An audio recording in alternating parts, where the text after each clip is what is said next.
for as a Gosek, Punj Chor, we say the calm, which is the sexual desire, growth, anger, lobe, which is greed, and more attachment.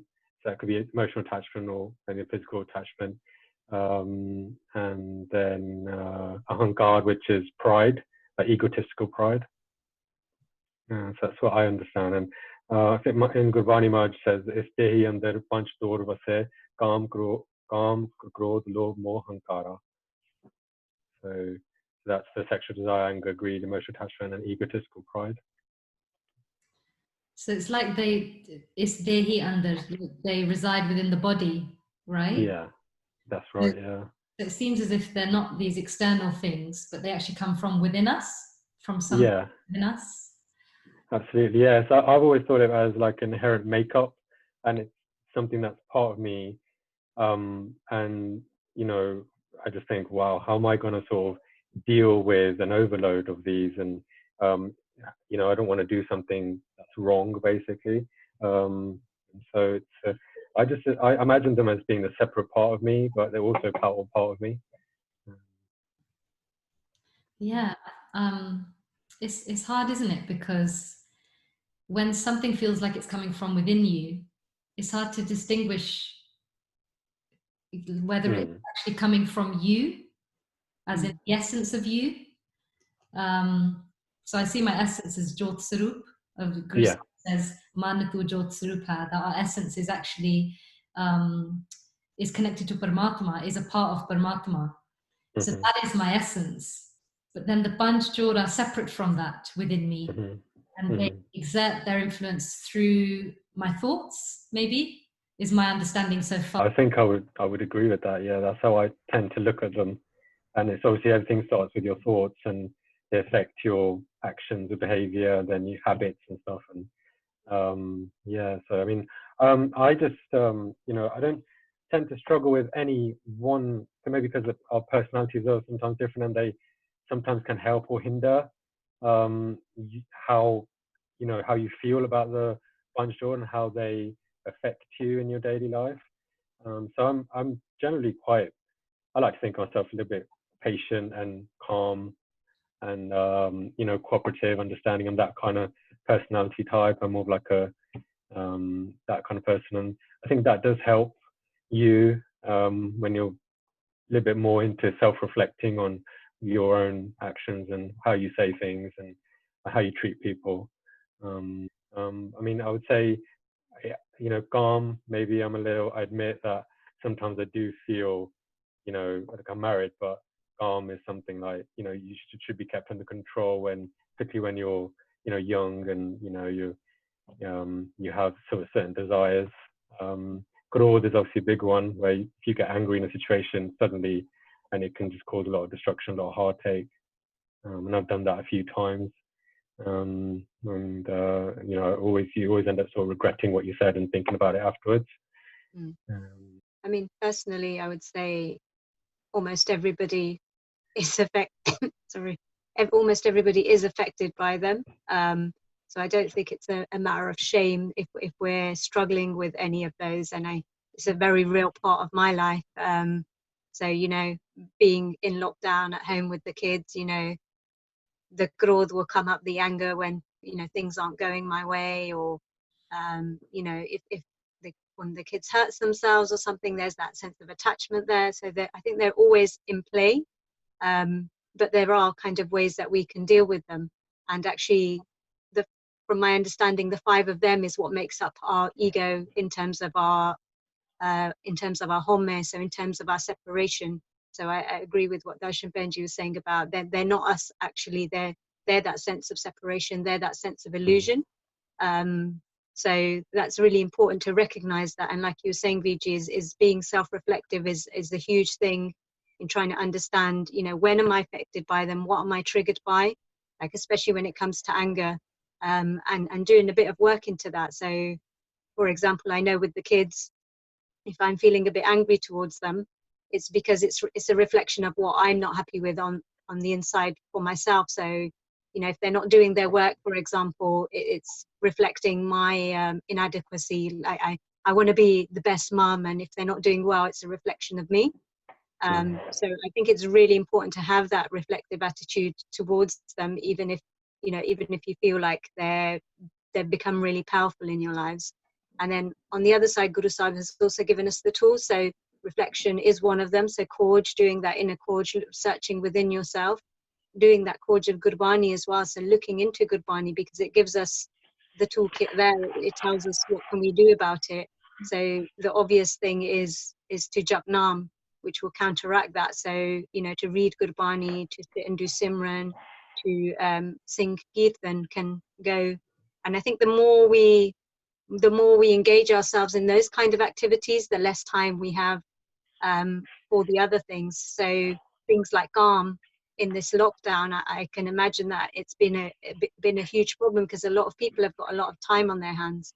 And I heard someone say today is an English saying, I think, the devil makes work for idle hands. Yeah. So I think having too much time on our hands as well, where we're not really channeling the energy that we have into, I don't want to say good things, but into the things that Maharaj is telling us that are good for us. Yeah, I think that was really helpful, Amrit. It just made me think about the tools that we have been given to manage the Punj Chor, and what are we trying to do? Like, are we trying to suppress? I think this is a very big topic. Are we trying to suppress them? Are we trying to kill them? What are we trying to control them? And do we need them to some extent? Do they allow us to function in this world? Do we need a bit of calm? Do we need a bit of growth? Or is it that it's not about how much of them we need, or more about the relationship we have to them? So when they show up within our bodies and our minds, if we have that awareness of the fact that they are not us, does that enable us to use them then in a way that's helpful? So we can stand back and say, okay, I feel a sense of anger within me right now. This is telling me that perhaps there's some injustice going on here. Perhaps I need to stand up for something here. Whereas if our actions are determined solely by just the Punj, without that awareness, maybe that's when anger then leads to destructive behavior. I think they're an indication of something. So like you said, when the anger comes up, it's an indication, and it might be that actually you need to do a bit more work within yourself. So one thing is, where does the anger come from within me personally? Reflecting is I'm trying to control things a lot of the time, and the antidote to that is kind of accepting hukam and kind of accepting things are unfolding in their own way. But like you said, there's the whole Black Lives Matter kind of movement going on now, and if I'm feeling angry about the way someone's treated, I can use that in a positive way. So another point on kind of that is, so there's some Barney that talks about Guru Gobind Singh Ji, and when he got hit by the arrow of the enemy, that a rose came up within him, and that's not anger. It was a controlled kind of, I don't know what the translation for that is, but there was that certain energy that he then used to send a message back to the person who had hit him with the arrow. So it's like, how do you use that energy? And also every energy has an opposite. So I've told this story a lot with people who know me, that when my daughter was younger and she wouldn't eat very well, because I was very much influenced by everybody telling me, oh, both Maria, she's so skinny. So when she wouldn't eat, I would get angry, because I saw it as a personal thing that was hurting my ego. But I heard this video, and the person was saying, like, for every emotion like anger, there's the opposite end of the spectrum. So when you bring in the opposite end of the spectrum, you can basically balance it off. So I was getting quite angry towards her, and I was telling her off, and I was like, you have to eat your food. And then all of a sudden the awareness came that actually the opposite end of that is compassion. So then I stopped and I asked her, oh, Sean, why aren't you eating? And she's like, oh, Baba gave me a chocolate and a packet of crisps after school. And it ended in a much different way, and a much better way than if I'd just gone ahead with the anger. So kind of investigating, like you're saying, Benji, is, what is the reason for it, and how can we turn it into into a positive thing as well. Absolutely. I do think I don't think any of them are bad per se, but I do think there's a high level of awareness or consciousness which we need to develop as human beings to exert them when they're needed. So using them instead of them using you. Yeah, that's right. Yeah. Yeah, and I was just going to say as well that I guess we're figuring things out just like anybody else around this topic. It's a very deep and complex topic, and I guess partly I'm hoping this might prompt further reflection in all of us and also followers and discussion as well around what these Punj Chor are, and delving into Gurbani and also doing the inner work so that we develop an internal knowledge or understanding from the inside, the way in which these Punj Chor are playing a role in our lives. But yeah, just want to say that it is a complex topic, and I think we're all just trying to figure things out as well, aren't we? Totally. Yeah, that's right. Yeah, and I think a lot of people who supposedly, to other people might seem like, oh, they've got it figured all out because they're Amritari or anything like that. Like, it still affects you. It's not magic that, in the sense that, oh, you take Amrit, then all of a sudden, Kaam, Krodh, Lobh, Moh, Ahankar doesn't affect you anymore. We all know it does. So it's a very personal journey, and it's really looking inside yourself and really reflecting on, why are these things affecting me? How are they affecting me? And how can I get help? Like, it's not a bad thing to reach out if especially if you're of a certain age and Kaam is really affecting you.